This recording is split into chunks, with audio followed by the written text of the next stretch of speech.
Yanam water మహాశయులకు అందరికీ కూడా నమస్కారాలు తెలియజేసుకుంటూ ఉన్నాను. మీరు ఈరోజు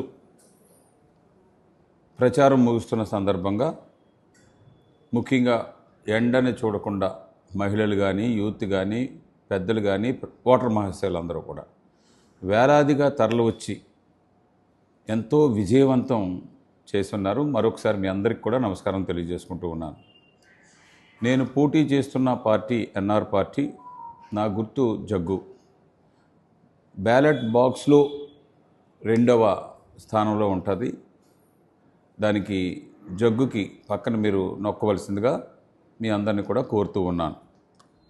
ముఖ్యంగా ఈ 15 రోజుల్లో నేను వివిధ మీటింగ్స్లో మాట్లాడింది కానీ, అలాగే నా తరపున నాయకులు మాట్లాడిన విషయాలు కానీ, దాంట్లో ముఖ్యమైనది యానంలో ఇళ్ల స్థలాల సమస్య. ఇది 20 సంవత్సరాల నుంచి కూడా దగ్గరగా ఉంది. దానికి ముందు 3,000 లోపు ఇళ్ల స్థలాలు ఇచ్చి, ఇళ్ళు కట్టించి, మౌలిక సదుపాయాలన్నీ కూడా ఏర్పాటు చేశాను. మిగతా వారికి ఇవ్వడానికి ముఖ్యంగా ఏ స్థలం గురించి మనం ముందుకెళ్దామన్నా కూడా ప్రభుత్వం సైడ్ నుంచి, అలాగే రైతుల దగ్గర నుంచి కూడా ఇబ్బందులు వస్తూనే ఉన్నాయి. కానీ నేను ఈ మధ్య కాలంలో రాబోయే రోజుల్లో ఒక 3 ప్లేసుల్లో, ఒకటి కనకాలపేట, మెట్టకూరు, అలాగే దర్యాలతిప్పకు సంబంధించిన ఏరియాలో ఒక 100 నుంచి 150 ఎకరాలు స్థలాన్ని తీసుకుని పట్టాలు ఇవ్వాలి, వారికి ఇల్లు కట్టించాలి, మౌలిక సదుపాయాలు ఏర్పాటు చేయాలన్న దాని మీద మన ముఖ్యమంత్రి రంగస్వామి గారిని, అలాగే మిగిలిన మంత్రుల్ని అవ్వచ్చు, కేంద్రానికి సంబంధించిన మంత్రులతోటి కూడా ఈ విషయాలు చర్చించున్నాను. ఎందుకంటే ఇల్లు కట్టుకోవాలంటే మళ్ళీ కేంద్రం నుంచి ఒక్కొక్కరికి 2,25,000 రూపాయలు వాళ్ళ షేర్ ఇవ్వాల్సి ఉంటుంది. మిగతా డబ్బు పుదుచ్చేరి ప్రభుత్వం ఇస్తుంది. ఇప్పుడు 5, 6 ఉన్నదాన్ని 6,25,000, 7,25,000 మన సీఎం గారు వచ్చే బడ్జెట్లో ఇస్తామని అనౌన్స్ చేస్తున్నారు. అలాగే రోడ్స్ కానీ, వాటర్ సప్లైకి కానీ, ఇవన్నీ కూడా డ్రైనేజీకి కానీ అమృత్ 2 స్కీమ్లో భారత ప్రభుత్వం సహాయం కావాలి. ఈ 2 దృష్టిలో పెట్టుకుని నేను ఇటు భారత ప్రభుత్వాన్ని, ముఖ్యమైన వారిని, అలాగే పుదుచ్చేరిలో ముఖ్యమంత్రి గారితో మాట్లాడి నాకు ఈ 2027, 28 ఈ 2 సంవత్సరాల బడ్జెట్లో ఈ ల్యాండ్ ఎక్విజిషన్కి కావలసిన మనీ, అలాగే రైతుకి ఎక్కడ కూడా ఇబ్బంది కలగకుండా మార్కెట్ రేటు ఇచ్చే విధంగా చేయమని కోరడం జరిగింది. ఏ ఏరియాలో ఏ సైట్ అయితే తీసుకుంటున్నామో అది కూడా ముఖ్యమంత్రి గారికి చూపించి మన రెవెన్యూ డిపార్ట్మెంట్ ద్వారాగా దాని స్కెచ్ అన్ని తయారు చేయించి 42 సైట్లు ఒక ఎకరానికి వచ్చేలాగా, ఒక్కొక్కరికి 60 మీటర్లు ఇచ్చేలాగా దాని మీద నేను గత అనేక నెలల నుంచి ఈ ప్రయత్నం అంతా కూడా చేస్తున్నాను. మీకు ఇచ్చిన మాటని త్వరలోనే రాబోయే 1.5 year లోపు ల్యాండ్ ఎక్విజిషను అన్నీ తీసుకుని మీకు పట్టాలు ఇచ్చి, మీకు ఇళ్ల స్థలాలు కానీ ఇలా ఇల్లు కట్టుకోవడానికి, అలాగే మిగతా పని అంతా కూడా పూర్తి చేస్తానని మీకు ఇష్టనరుగా తెలియజేస్తూ ఉన్నాను. ఇదే కాకుండా క్లీనింగ్ పాయింట్లో గతంలో ఓల్డేజ్ హోమ్కి సంబంధించి యానం పీపుల్ వాలంటరీ సర్వీస్ ఏ విధంగా అయితే క్లీన్ చేసిందో, ఏ విధంగా అయితే డ్రైన్స్ కానీ ఏ ఫంక్షన్ జరిగినా కూడా మీ పరిసర ప్రాంతాల్లో శుభ్రం చేసేది వందలాది మందితో. కానీ 2021 నేను పోటీ చేయిన తర్వాత గొల్లపల్లి అశోక్ గారు ప్రజాప్రతినిధిగా వచ్చి హెచ్ఆర్ స్క్వేర్ అనే ఒక కంపెనీని తీసుకుని దాన్ని ఒక బినామీ కంపెనీ కింద తీసుకుని వ్యాపారంలాగా మార్చుకున్నారు. యానం ఓల్డేజ్ హోమ్ ఇది స్వచ్ఛంద సంస్థ. డబ్బులు ఇవ్వకుండా పనిచేసింది, తక్కువ డబ్బులతో కూడా పనిచేసింది. ఇది నెలకి 13 లక్షలు ఉంటే 45 నుంచి 46 లక్షలు హెచ్ఆర్ స్క్వేర్ ఇప్పుడు వరకు బిల్లు తీసుకుంటూ ఉంది.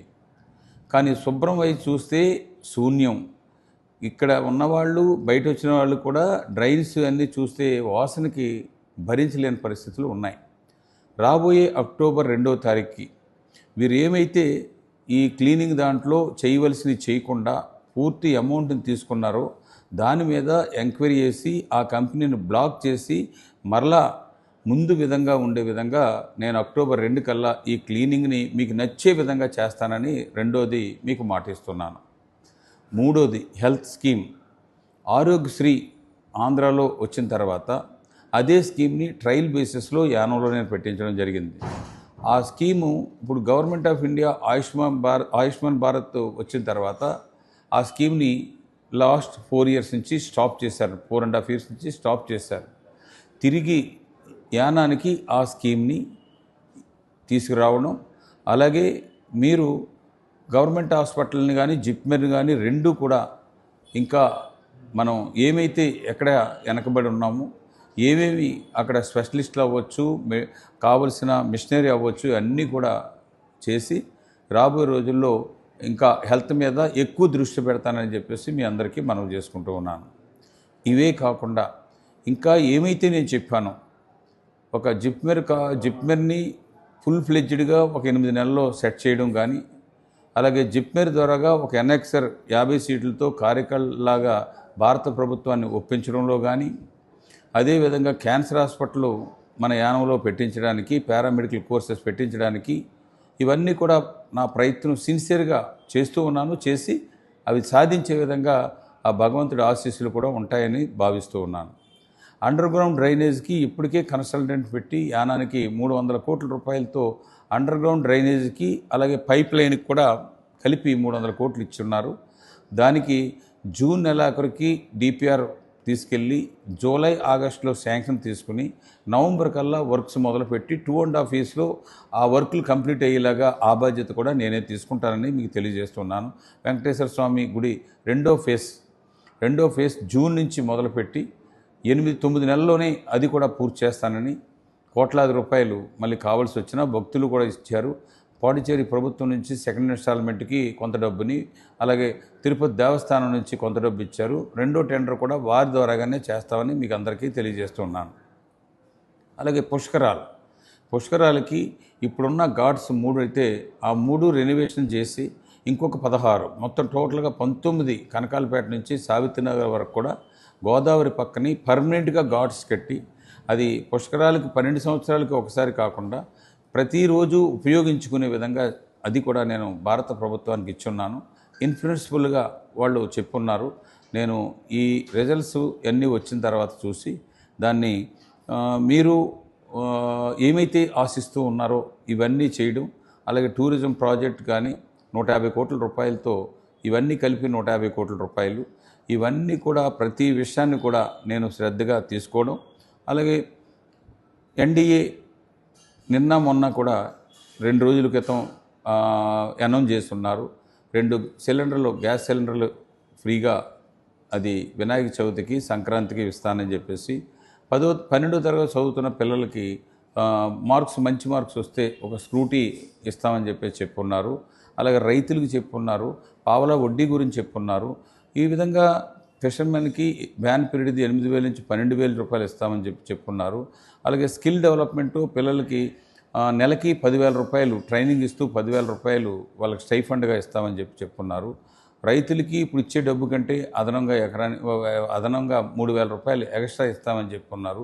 ఇవన్నీ కూడా ఇటు ప్రభుత్వం, ఎన్డీఏ ప్రభుత్వం అనౌన్స్ చేసిన దాన్ని, అలాగే నేను చెప్పినవి కూడా తప్పనిసరిగా మ్యాక్సిమం ఇందులో పనులు అవ్వేలాగా చేస్తానని వీరు ముఖ్యమంత్రి రంగస్వామి గారు బ్లెస్సింగ్స్, అలాగే ఎన్డీఏ ప్రభుత్వాన్ని నడుపుతున్న మోడీ గారు బ్లెస్సింగ్స్ ఇవన్నీ కూడా చేస్తానని చెప్తూ మరొకసారి ఈరోజు ఈ ర్యాలీని ఏదో ఎలక్షన్కి మనం ఓటు అడిగే ర్యాలీగా అనిపించలేదు. నేను నామినేషన్ వేసింది ఆ విధంగానే ఉంది, బైక్ ర్యాలీ ఆ విధంగానే ఉంది. నేను వివిధ ఓటు అడగడానికి ప్రజల్ని నేను రోడ్ షోలు చేసినప్పుడు కూడా కొంతమంది ఇంటింటికి నేను వెళ్ళకపోయినా కానీ నేను మాట్లాడినవి చేసేవి అందరికీ వెళ్ళేలాగా సోషల్ మీడియా ద్వారా కానీ, లోకల్ ఛానల్స్ ద్వారా కానీ, మిగతా ఛానల్స్ ద్వారాగా మీరు అందరూ కూడా చూస్తున్నారు. నేను ఇంటికి వచ్చానా లేదన్నది కాకుండా మన ఊరు 5 సంవత్సరాల్లో ఏ విధంగా అశ్రద్ధకు గురైంది, రాబోయే 5 సంవత్సరాల్లో 15 సంవత్సరాలకు కావలసిన పని చేసే విధంగా మీరందరూ కూడా మీ ఓటుని, మీ అమూల్యమైన ఓటుని జగ్గు గుర్తుపై వేసి నన్ను అసెంబ్లీకి పంపించి రంగస్వామి గవర్నమెంట్లో నేను పనిచేసేలాగా భారత ప్రభుత్వం సహాయంతో ఇవన్నీ కూడా చేస్తానని మీ కృష్ణారావుగా కోరుకుంటూ ఉన్నాను.